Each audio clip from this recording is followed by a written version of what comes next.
Dalla medaglia d'argento a quella d'oro in poco meno di 12 mesi, proprio nell'anno in cui si sono moltiplicati i contrasti aperti con il governo, dal referendum sull'autonomia al caso vaccini fino alla questione FAS. Insomma, un Luca Zaia battagliero piace ai veneti, tanto da premiarlo come il governatore più amato d'Italia. Il sondaggio di Monitor Index Research lo piazza al primo posto con il 58,3% del gradimento dei cittadini intervistati, campione telefonico nel periodo marzo-giugno 2017. Un balzo di 3 punti percentuali rispetto al sondaggio del 2016 che lo vedeva comunque secondo dietro a Michele Emiliano, governatore della Puglia sceso al terzo posto, dietro al governatore PD del Piemonte Sergio Chiamparino.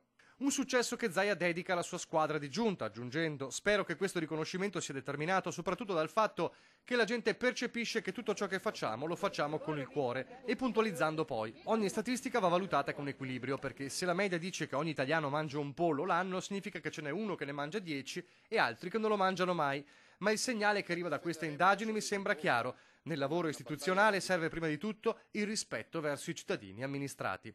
Ma Index Research dà i voti anche ai sindaci dei comuni capoluogo di provincia, e se la vetta aspetta al PD Dario Nardella a Firenze, il primo a sorridere tra i veneti è Luigi Brugnaro. Il sindaco Fucsia di Venezia ottiene il secondo posto con il 61,5%, migliorando la sua prestazione dello scorso anno. Per trovare un altro veneto bisogna scendere al 15° posto con il leghista Massimo Bergamin a Rovigo.